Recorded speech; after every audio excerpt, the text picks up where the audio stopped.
Il était une fois une jeune femme prénommée Jasmine. Depuis toujours, Jasmine vit dans un petit village dans le désert. Année après année, la vie est de plus en plus rude. Les uns après les autres, les habitants du désert ont fui face à cet environnement très inhospitalier. Jasmine s'est retrouvée avec pour seule compagnie un très vieil homme du nom de Legacy. Chaque jour, elle vient lui rendre visite et lui apporter un peu d'eau. Il n'y en a pas beaucoup. Jasmine et le vieux Legacy sont obligés de se rationner. Dans le désert, chaque pas, chaque avancée est difficile. La pression du soleil est accablante. Régulièrement, elle se fait immobiliser par les sables mouvants des tests manuels. Un jour, lors d'une petite excursion dans le désert, Jasmine tombe sur un panneau où il est écrit « Test automatisé ». Notre héroïne est intriguée, mais impossible de laisser le vieux Legacy tout seul. La source depuis laquelle elle s'approvisionne donne de moins en moins d'eau, jusqu'à tomber à sec. Il ne reste que sa propre gourde et celle du vieux Legacy. Elle rend alors visite à ce dernier et lui expose la situation. Il lui raconte qu'un jour fort ancien, un mystérieux voyageur est passé par le village et qui lui a dit qu'un environnement meilleur était possible. Le cœur gros, car elle laisse le vieux Legacy, Jasmine décide de partir, en suivant la direction indiquée par le fameux panneau. Après plusieurs jours de marche, elle arrive sur un chemin entre deux montagnes. Là se trouve un lion. Le gardien, testé, s'est douté. Il lui explique que pour passer, il va falloir le vaincre ou le convaincre.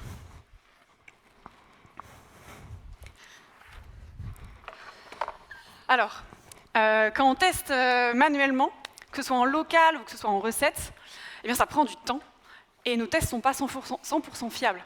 Forcément, l'erreur est humaine, donc on ne va pas avoir une fiabilité à 100%. Ce n'est pas le cas des tests automatisés. Les tests automatisés, ils sont répétables, donc fiables d'une fois sur l'autre.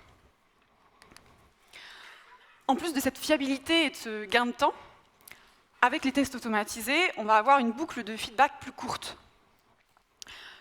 C'est ça notre but, c'est d'avoir la boucle de feedback la plus courte possible pour détecter les bugs le plus vite possible et les corriger le plus vite possible. Parce que plus on avance dans le flux de valeurs, plus on est proche de la production, plus ça prend du temps de revenir en arrière au moment du développement pour tout refaire le flux et corriger notre bug.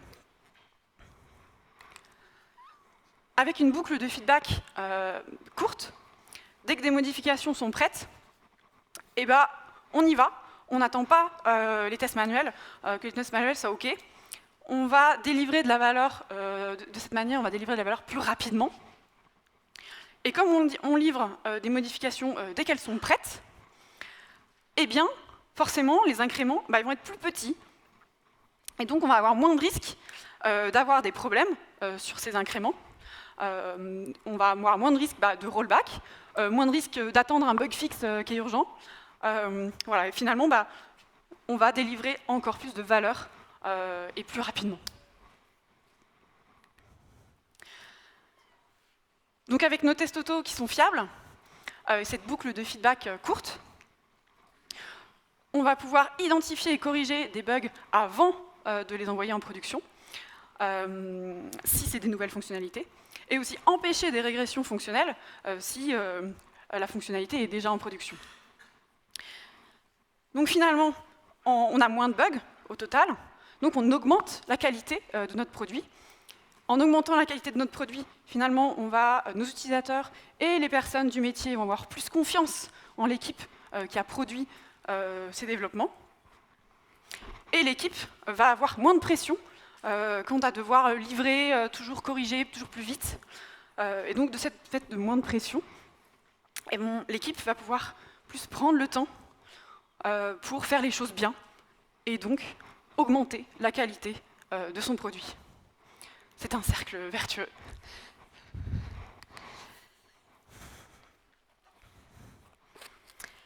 Avec tous ces arguments, le lion est convaincu et il laisse passer notre héroïne. Encouragée par sa victoire, elle re-remplit sa gourde de motivation à une petite source. Revigorée, Elle descend donc de la montagne vers la JS Jungle à la recherche d'un moyen pour améliorer les conditions de vie au village. Jasmine arrive dans la JS Jungle, de nuit. Elle marche prudemment, un pas après l'autre. Elle entend une multitude de bruits, mais ne voit rien. Au petit matin, elle atteint un point d'eau. Comme le soleil se lève, elle découvre progressivement la faune et la flore des environs. Une multitude d'animaux viennent s'y abreuver. Des grands, des petits, des rampants, des marchands, des volants, des poilus, des à plumes, des couverts d'écailles. Bref, il y en a toute une ribambelle. Jasmine ne sait plus où donner de la tête.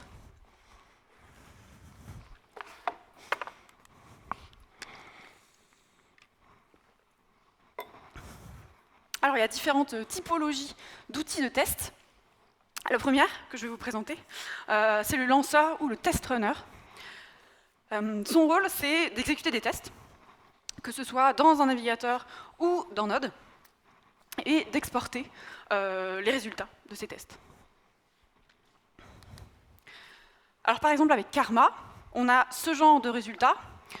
On voit qu'il a démarré, le navigateur, et puis à la fin, qu'il a exécuté les tests, un test avec succès. Deuxième typologie, c'est des outils qui vont apporter une structure de test. L'objectif, donc, c'est de structurer l'écriture des tests, d'apporter une syntaxe, véritablement, et de faciliter la lisibilité et la maintenance de nos tests. Par exemple, avec un outil qui s'appelle Cucumber. C'est un outil qui utilise la syntaxe Gherkin. Donc ça ressemble à ça. On décrit une fonctionnalité, la fonctionnalité cuisiner, cook. Notre scénario de cuisiner une salade composée. Étant donné que j'ai une salade, du fromage, des tomates et des graines, quand je cuisine, alors j'obtiens une salade composée. Troisième typologie, c'est des outils utilitaires, et notamment ceux qui apportent des fonctions d'assertion. C'est des outils qui permettent de vérifier que le code testé renvoie ce qui est attendu, et ça permet aussi de lever une exception claire. Par exemple, un outil qui s'appelle Chai permet de faire ça, des fonctions d'assertion. Il y a 3 écritures possibles donc avec Chai, le assert equal, le expect to equal et le should equal. Ces 3 écritures sont totalement identiques. C'est plus des préférences d'écriture.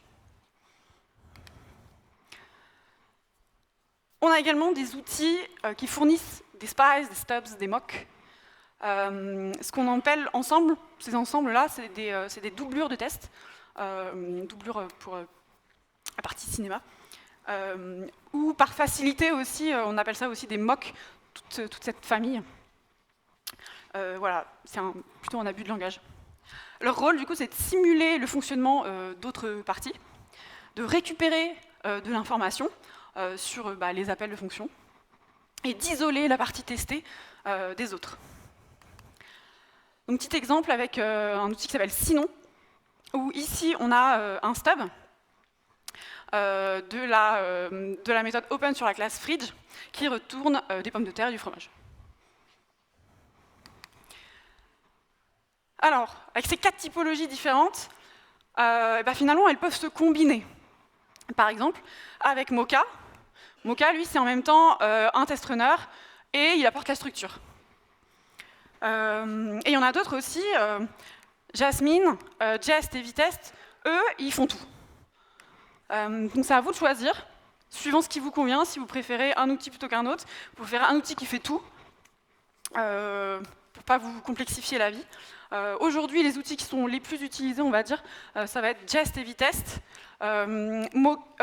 Cucumber aussi pour la partie structure, on peut rajouter en plus une sorte de surcouche.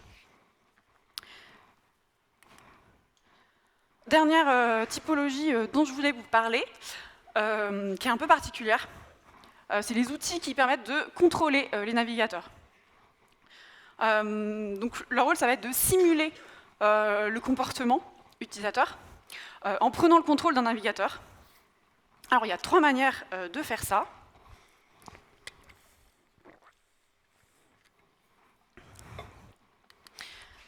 La première, c'est d'utiliser des drivers pour prendre le contrôle du navigateur, justement.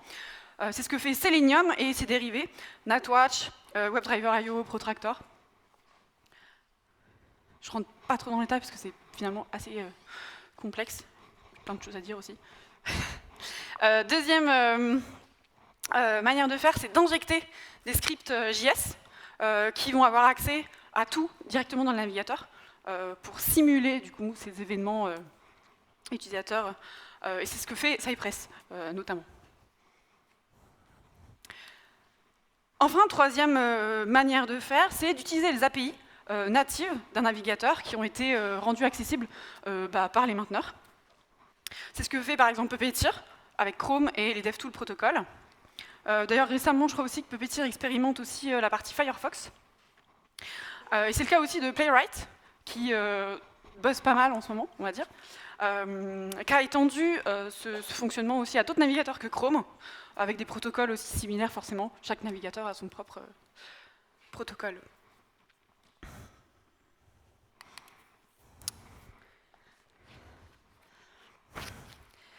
Après avoir passé en revue beaucoup d'outils, Jasmine comprend qu'il ne faut pas les utiliser tous en même temps, mais plutôt choisir selon ses besoins. Afin de l'aider dans son périple, les animaux lui offrent un sac à dos. La jeune femme quitte alors le point d'eau pour s'enfoncer dans la JS jungle avec son nouvel équipement, non sans avoir préalablement rempli sa gourde de motivation. Il se met à pleuvoir. Sur le chemin, 3 lianes se présentent, sur chacune d'elles une pancarte. Alors, étant donné que, et quand. Jasmine doit choisir de tirer dans un certain ordre sur ces lianes. Elle commence par « étant donné que », une note « il pleut » tombe. Puis elle tire sur « quand », une note « je m'abrite sous une feuille » tombe, accompagnée d'une feuille de bananier. Enfin, elle tire sur « alors », ce qui fait tomber « la pluie ne m'atteint pas, je reste au sec ».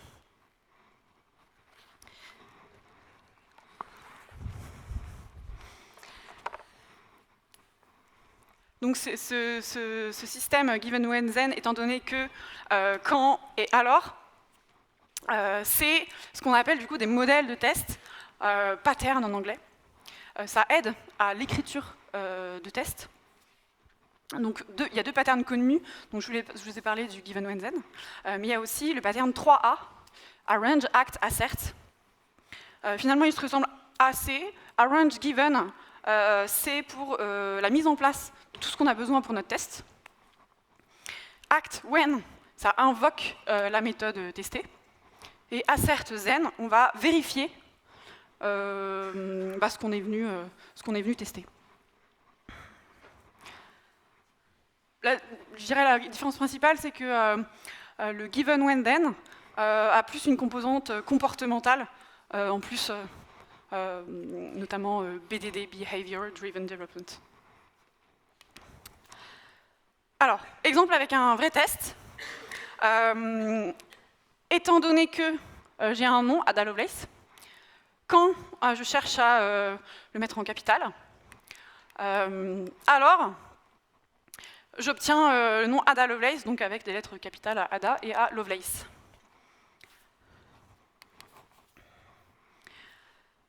Ce qui aide aussi, c'est d'avoir un nommage explicite pour nos tests, qui précise ce qui est testé. Donc ici, par exemple, dans le premier describe, on va tester la méthode open de la classe oven.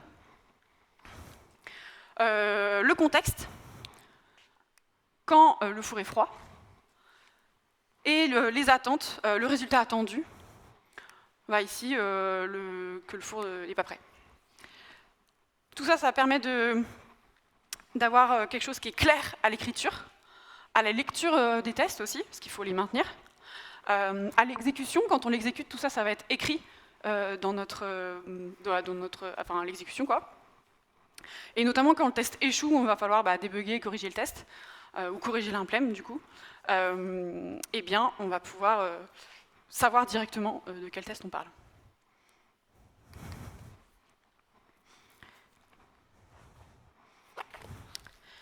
Jasmine utilise désormais le nommage explicite pour ses tests et a choisi la syntaxe given when then. Elle continue donc son chemin sous la pluie, abritée sous sa feuille parapluie. Une petite grenouille nommée Flaky vient l'embêter. Flaky saute partout, Jasmine n'arrive pas à l'attraper pour corriger son test. Croix, croix, croix. Un coup ton test passe, un coup il ne passe pas. Croix, croix, croix. Alors c'est là où je parle des tests flaky, ou tests bancals en français. Alors ces tests, c'est des tests qui parfois passent, parfois échouent, et ça peut être assez compliqué de comprendre pourquoi. Donc, voici des raisons que personnellement j'ai déjà rencontrées. C'est plus ou moins facile de détecter les raisons. Première raison, un test qui vérifie un tableau de données dans un ordre non déterministe, c'est-à-dire qu'on va aller récupérer en base de données des données. Et il suffit qu'une donnée A soit avant une donnée B et le coup d'après la donnée B avant la donnée A, et notre test il échoue. Donc pour ça, comment on corrige? On rend la récupération déterministe, justement. Autre cas, un test qui modifie des données utilisées par le test suivant. Voilà, on a des tests qui ne sont pas isolés, et forcément, suivant l'ordre des tests, l'exécution de l'ordre des tests, on ne va pas avoir le même résultat. Il y en a qui vont échouer ou réussir, ça va dépendre. Autre cas, un test qui échoue après une certaine date. Ça c'est sportif quand même, détecter ça. Donc là, la correction, ça va être de moquer la date, trouver une manière de tester ça correctement. C'est pas facile, manipulation de date dans les tests, c'est pareil, c'est sportif. Un test basé sur un sélecteur CSS non sûr. Alors qu'est-ce que j'appelle non sûr? C'est que c'est un sélecteur CSS qui va apparaître potentiellement en double ou qui va apparaître après. Donc un coup, il va vérifier un premier sélecteur ou un deuxième, et donc forcément, le test va échouer un cas sur deux. Alors la solution, quand on a ce genre de choses, relancer ou mettre un point skip, relancer, ça peut être utile pour détecter que c'est un test flaky, mais ce n'est pas la solution long terme. Et mettre un point skip, skipper le test, on verra ça plus tard, ce n'est pas une solution long terme non plus. Donc bien sûr, il faut les corriger. Après, pour avoir ce que je vous conseille plus, c'est d'avoir d'avoir une base de tests qui est saine, et ces tests qu'on suppose flaky, les mettre en quarantaine, les mettre à part, et d'avoir des règles de gestion un petit peu, pas plus d'une semaine en quarantaine, ou pas plus de 5 tests en même temps en quarantaine, ce qui oblige à les revoir et à les corriger.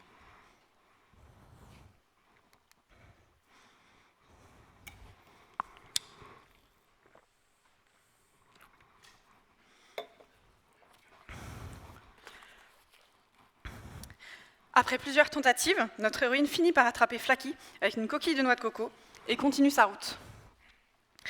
Jasmine arrive au pied d'une colline. Elle doit transporter de l'eau jusqu'en haut et fabriquer une outre de test avec les feuilles des environs. Une fois l'opération terminée, la jeune femme commence l'ascension de la colline. Mais la pluie qui est tombée du ciel a rendu impraticable la montée. Le chemin est tout boueux et glissant. En plus de ça, l'outre de test fuit.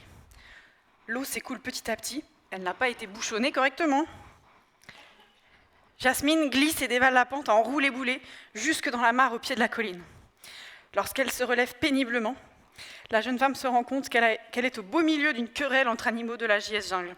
Espèce d'associable, espèce de non-unitaire.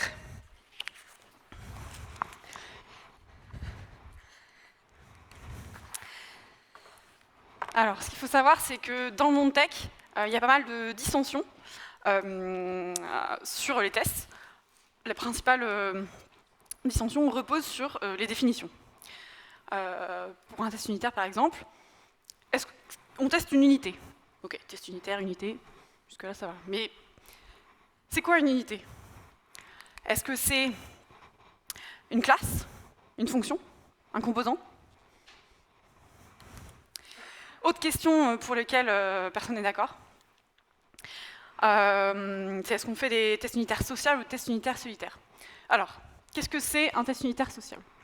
Un test unitaire social, c'est avec le test d'une unité avec d'autres sur lesquels on va s'appuyer pour tester ensemble. Test unitaire solitaire, c'est un test où on va tester uniquement l'unité sous test et moquer ce sur quoi elle repose. Par exemple, avec une voiture, Un test unitaire sociable, c'est quand on va vouloir tester la voiture, on va tester avec le volant, avec les roues, la vraie implémentation, avec le moteur. Alors que pour un test unitaire solitaire, eh bien, pour l'entité voiture, eh bien, on va moquer le volant, moquer les roues, moquer le moteur. Et donc, cette situation sociale solitaire est assez prégnante. Il y a des communautés, on appelle ça le style moquiste pour les personnes qui font des tests unitaires solitaires, et le style classique, les classicistes, pour le test unitaire sociable. Finalement, quand même, malgré ces dissensions, on est d'accord sur quelques trucs. C'est qu'un test unitaire, ça a une portée restreinte. On va se focus sur une petite partie. C'est des tests qui vont être rapides à exécuter. Forcément, quand on est sur une petite partie, bah, voilà, on a moins de choses à gérer autour. Et donc, comme ils sont rapides à exécuter, on peut les exécuter fréquemment lorsqu'on code. Et puis, comme ils sont rapides et ont une portée restreinte, bah, voilà, ils sont peu coûteux en termes de ressources. Alors, pour aller avec les tests unitaires, on a aussi les tests d'intégration. Donc, les tests d'intégration, qu'est-ce que c'est? Ça permet de savoir si des unités qu'on a testées de manière unitaire, elles fonctionnent bien finalement entre elles. Et la portée de ces tests d'intégration, quelle est-elle? C'est là que ça se complique aussi. Tout le monde n'est pas d'accord. Pour beaucoup, un test unitaire, ça va être un test où on va tester plusieurs modules ensemble. Donc c'est ce qu'on appelle un peu plus dans la littérature un test d'intégration large. Mais ça peut être aussi un test d'intégration étroit. C'est un test finalement d'interaction avec un module moqué. Par exemple, ça peut être intéressant parce que le scope va être beaucoup plus réduit et donc notre test va être beaucoup plus rapide à exécuter. Exemple concret, on a un back-end d'une API, un back-end d'une app, pardon, qu'on appelle dans notre application front. Et on a une petite interface qui permet de communiquer avec cette API. Nous, on veut tester cette partie-là, la partie interface. Et on va pouvoir moquer l'API globale et notre unité sous-test, donc cette partie interfaçage, eh bien, ça va être beaucoup plus intéressant de la tester en test d'intégration étroit parce qu'on n'a pas besoin de prendre la vraie API. Et donc, on va pouvoir faire des tests uniquement là-dessus. Et du coup, pour certains aussi, tests d'intégration, c'est la même chose que les tests unitaires sociables qu'on a vu tout à l'heure. Donc voilà, personne n'est d'accord. Et on a aussi autre chose, qui vont être les tests de bout en bout, donc tests end-to-end. Alors, qu'est-ce que c'est? C'est des tests où on va idéalement rien moquer, c'est-à-dire depuis l'interface utilisateur jusqu'en base de données, on va utiliser le vrai comportement. Et on va simuler le comportement utilisateur le plus proche possible de la réalité, c'est-à-dire on va cliquer, on va remplir un champ, etc. etc. Parfois, c'est pas possible d'avoir tout de manière non moquée, notamment quand on utilise des partenaires extérieurs, où là, dans ces cas-là, on moque quand même. Par exemple, sur un site de e-commerce, un bon scénario end-to-end, ça va être un scénario où on va se connecter, on va aller chercher un produit, l'ajouter au panier, aller voir notre panier, valider la commande, passer dans le tunnel d'achat, etc. Voilà, ça c'est un bon exemple de test de bout en bout. Et alors, il y a vraiment beaucoup d'autres types de tests. Finalement, peu importe les noms, ce qui compte, c'est vraiment ce que vous mettez derrière l'appellation. Vous, en tant qu'équipe, mettez-vous d'accord sur ce qu'on teste finalement derrière ces appellations. Peu importe qu'on les appelle Toto, Titi, Tata. Voilà, ce qui est vraiment important, c'est ce qu'on teste et pourquoi on le fait. Et ça va être, suivant aussi vos besoins, vous allez choisir quel test vous allez réaliser.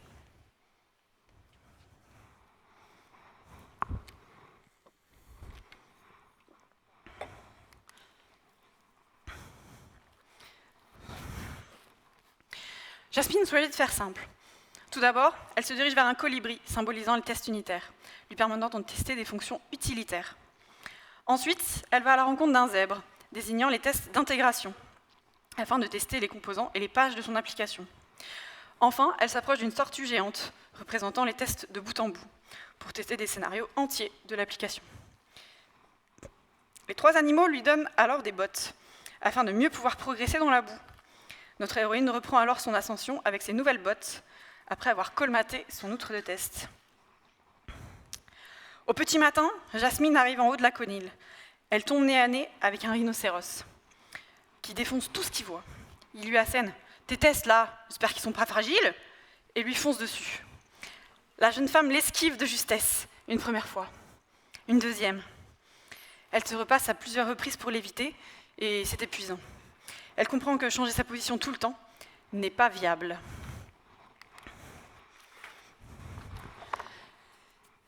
Alors, je ne vais pas vous parler de tests robustes, mais avant de vous parler de tests robustes, je vais vous parler de l'inverse, tests fragiles. Qu'est-ce que c'est? Je vais vous montrer avec un exemple. Ici, on va avoir une implémentation d'un bouton qui, s'il est cliqué, affiche un message. Pour tester ça, on s'est basé sur des classes CSS. Pour l'instant, ça fonctionne, mais les classes CSS, c'est des éléments qui sont assez changeants.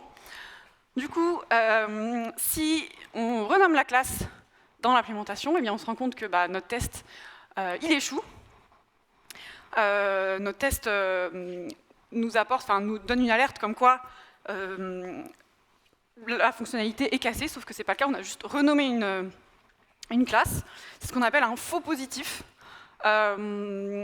Notre test échoue alors qu'il n'y a eu aucun changement fonctionnel. Et donc, voilà, c'est ce qu'on appelle un test fragile. Et donc, pour écrire des tests plutôt robustes, à l'inverse, on va utiliser plutôt des syntaxes qui ne s'appuient pas sur des choses susceptibles de changer. Donc, les classes CSS, par exemple. Ici, je vous ai mis un exemple avec la librairie Testing Library, qui justement s'appuie sur des choses qui ne changent pas, le rôle d'un attribut, donc le rôle bouton par exemple, ou par du texte, ou des clés de trad par exemple, des choses qui sont finalement assez peu changeantes. Donc, si on récapitule pour écrire des tests robustes, qu'est-ce qu'il faut faire? On ne s'appuie pas sur des tests, on s'appuie pas et on ne teste pas des détails d'implémentation, au risque de changer les tests à chaque fois qu'on change l'implème. Et ça, normalement, c'est pas ce qu'on veut. Et puis, autre chose qu'on peut faire, c'est écrire des tests en premier. Donc, avant d'aller vers le TDD, on peut juste faire du test first. C'est une manière de, justement, pas être biaisé par l'implémentation.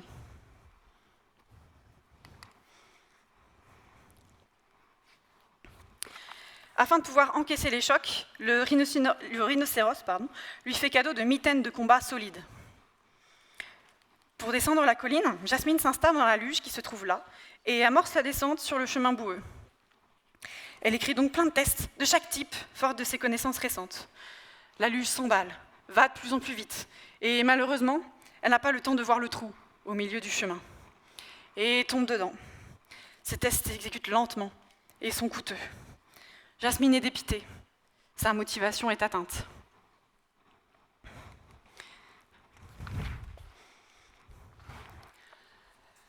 Alors, nos tests unitaires, tests d'intégration et tests de bout en bout ont chacun des avantages et des inconvénients. Le colibri, donc les tests unitaires, ont une vitesse d'exécution rapide, on en a parlé, et donc sont peu coûteux. En revanche, comme ils ont une portée réduite, en utilisant que ça, on a finalement assez peu de confiance, avec uniquement des tests unitaires, assez peu de confiance dans le fonctionnement global de l'application. A l'inverse, la tortue géante, les tests de bout en bout, c'est assez lent. on a besoin d'initialiser beaucoup de choses à chaque fois, à chaque test. Et donc, c'est des choses qui sont très coûteuses. Et donc, en revanche aussi, comme on parcourt finalement de bout en bout, sans rien moquer, un maximum de choses, eh bien, on va avoir un bon niveau de confiance sur le fonctionnement global de l'application. Et donc, voilà, il va falloir jouer avec ça, quoi. Jasmine comprend mieux son erreur maintenant. En essayant de trouver un moyen de sortir de ce trou, elle tombe sur une carte coincée sous un rocher. La carte mène à une pyramide.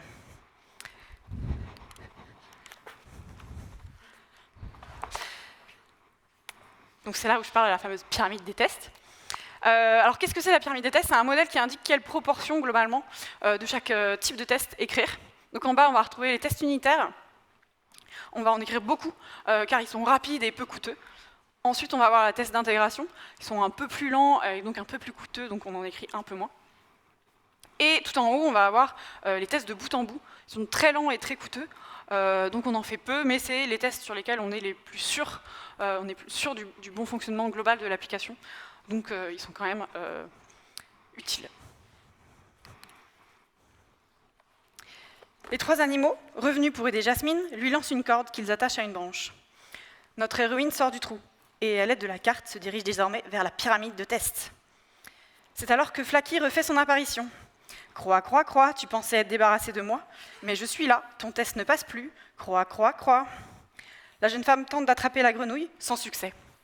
Elle finit par la voir et continue sa route vers la pyramide de tests. Jasmine arrive enfin à la pyramide de tests, située au cœur de la JS Jungle, et commence à la gravir. Elle teste désormais davantage en unitaire qu'en intégration, et davantage en intégration qu'en end-to-end. Quand soudain, un orang-outan lui barre la route.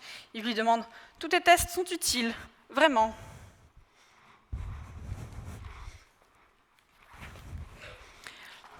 Alors, qu'est-ce qu'un test inutile? Alors, je vais prendre l'exemple avec un test avec une lib externe, où on fait juste finalement un wrapper de cette lib externe, et on va venir la tester. Alors ce test, il n'a absolument aucune plus-value, puisqu'en fait, on teste littéralement la librairie. On ne va pas tout retester, tous les frameworks qui existent, toutes les librairies qui existent dans l'écosystème. Et donc tout ce qui est tester du framework, tester les librairies, tester le fonctionnement du HTML, du CSS, c'est des choses qui sont inutiles, des choses dont on doit faire confiance et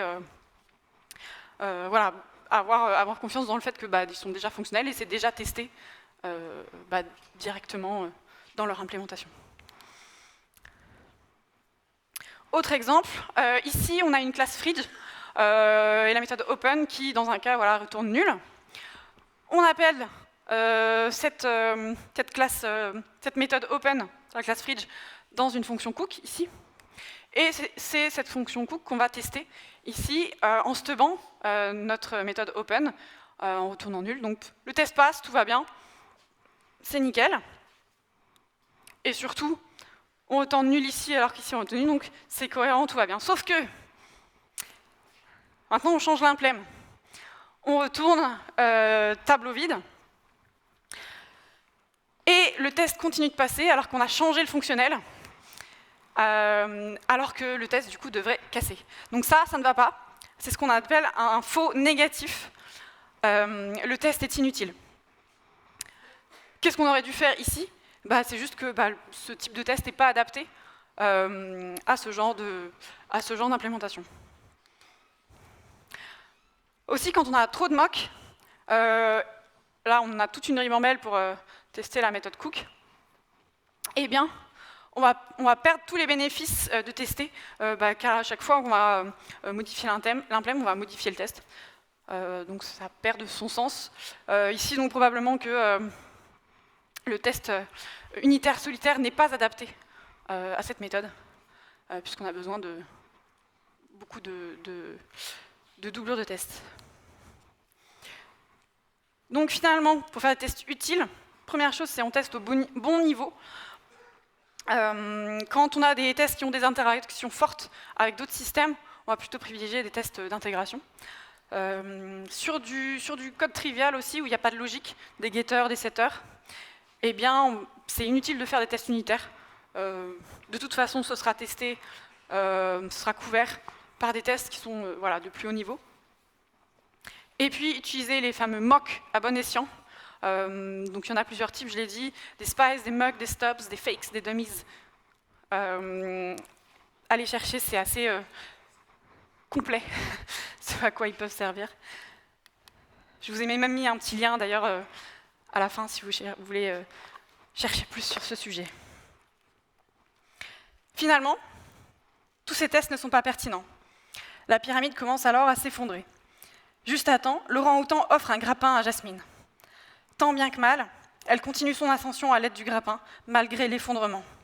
Croyant toujours dur comme fer en la pyramide des tests. Notre héroïne parvient enfin au sommet. L'ascension a été éprouvante. Elle n'a presque plus de motivation dans sa gourde. Au sommet, il y a une trappe indiquant « Salle du trésor ». Jasmine, plus motivée que jamais, entre par la trappe. Un grand escalier en colimaçon. Elle descend les marches, une par une. Ah, ça c'est pas cool.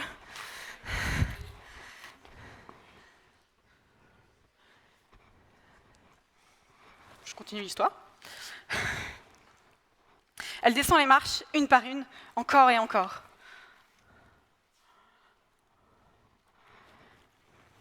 Elle n'en voit pas le bout. Moi non plus. Hop.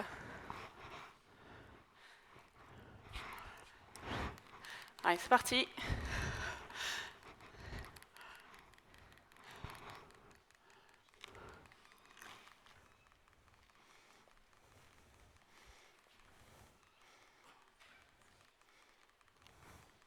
On va peut-être dû...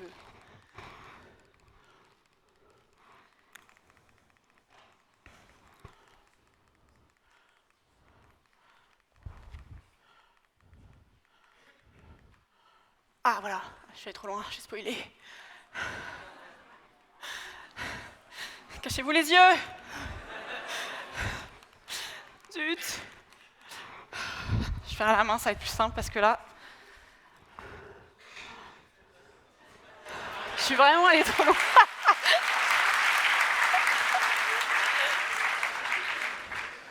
Hop là, c'est bon. Finalement, l'escalier débouche sur une énorme grotte, éclairée par une seule bougie. Hormis cette source de lumière, la grotte est vide. C'est la fin, il n'y a plus d'espoir. La pyramide des tests n'a pas apporté le trésor tant attendu pour sauver le village. À moins que... Ah tiens, un petit coffre là, dans un coin. Alors peut-être que le trésor est dedans. Tout espoir retrouvé, Jasmine ouvre le coffre. Il n'y a pas de trésor. Cependant, il y a une note manuscrite révélant « C'est pas là !» signé le mystérieux voyageur. La jeune femme trouve également une nouvelle carte avec une croix. Elle se rappelle alors des paroles du vieux Legacy qui lui a parlé de ce mystérieux voyageur.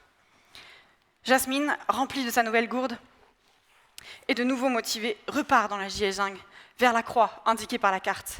Durant plusieurs jours, elle se fraye un chemin dans une Jiezhang toujours plus dense. Elle met en pratique tout ce qu'elle a acquis avec son nouvel équipement. Sac à dos, feuilles parapluie, bottes, mitaines, cordes, grappins. Après des jours de marche intense, elle arrive dans un lieu idyllique, d'abondance. Au centre de ce lieu se trouve un champ de trophées. Au sommet de chaque plante, la coupe se remplit d'eau petit à petit, naturellement, et déverse son eau par trop-plein. Cela forme un petit ruisseau, puis de ruisseau à rivière. À côté se trouve une cabane.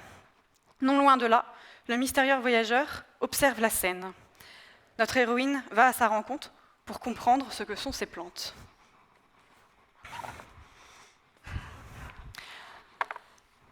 Alors, le trophée de test, c'est une stratégie différente de la pyramide test qui redispatche du coup les types de tests et leur quantité.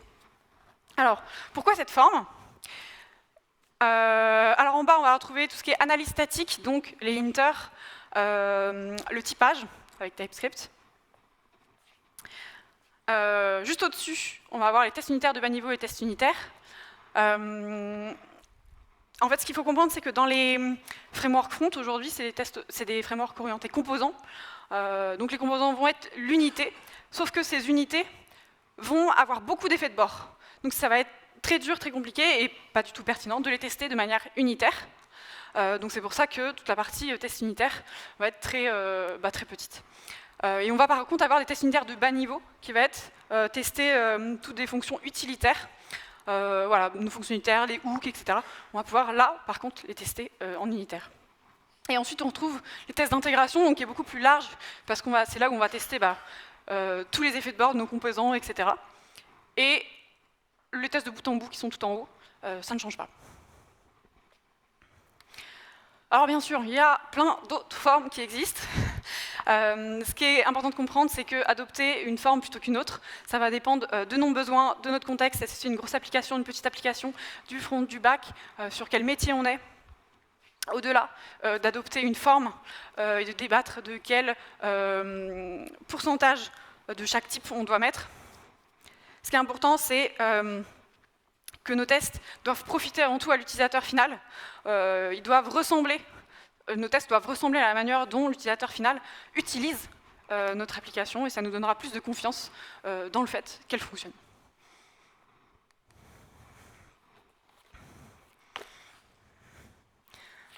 Hop. Le mystérieux voyageur précise qu'il a des coffres remplis de diamants, ainsi que des ruches à profusion. C'est à Jasmine de choisir selon la situation du village. Jasmine choisit le trophée, et le mystérieux voyageur lui en offre alors un plan. Et lui explique qu'il faut en prendre soin, sinon l'abondance s'épuise. La jeune femme, trop heureuse et remontée à bloc, peut désormais rentrer au village avec sa trouvaille. Elle le remercie chaleureusement et quitte les lieux, non sans avoir rempli sa gourde de motivation pour le chemin du retour. De retour au village, Jasmine s'empresse de planter le trophée récupéré et l'arrose avec les dernières gouttes qui lui restent dans sa gourde. La coupe se met alors à se remplir et à déverser son eau par trop-plein. Jasmine récupère alors un peu d'eau et va la porter au vieux Legacy. Après quelque temps, l'herbe se met à pousser. Le désert se transforme petit à petit en prairie. Des buissons et bientôt des arbres recouvrent le désert. Jasmine répare le socle technique et améliore le confort des maisons du village. Les habitants reviennent dans leurs maisons. Les sables mouvants des tests manuels ont disparu, maintenant que la prairie s'est installée. Chaque pas n'est plus un calvaire. Les habitants ont désormais de l'entraînement, un équipement et des constructions viables. Ils avancent sereinement. Parfois, il est nécessaire de les entretenir ou de les réparer. Notre héroïne continuera de rendre visite au vieux Legacy régulièrement. Même Flaky aura pris l'habitude de passer une tête de temps à autre.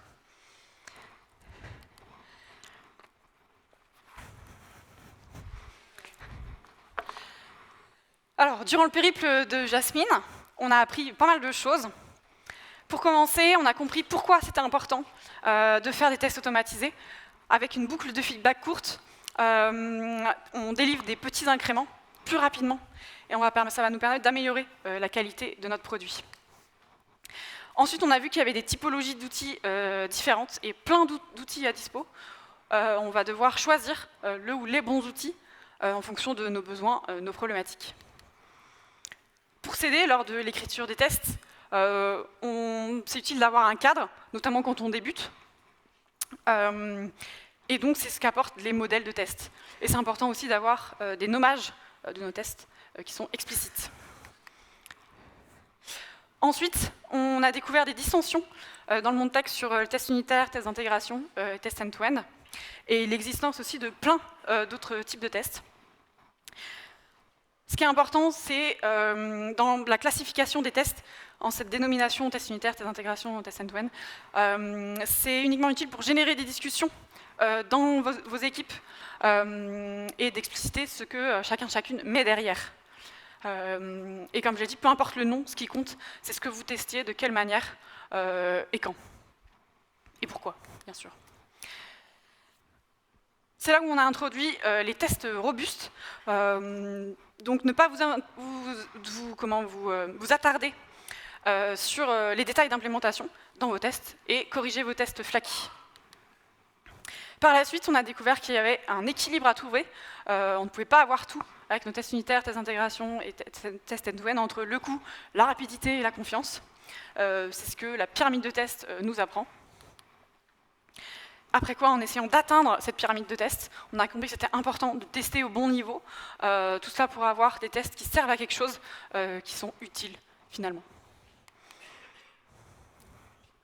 En ayant tout cela en tête, alors seulement on peut construire sa propre stratégie de test adaptée à son contexte.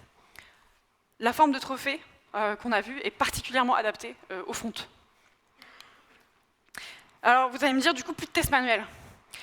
Alors pour ce qui est de la non-régression, non. Par contre, pour tout ce qui est exploratoire, oui. Pour trouver des nouveaux bugs, pour tester des cas à la marge, etc.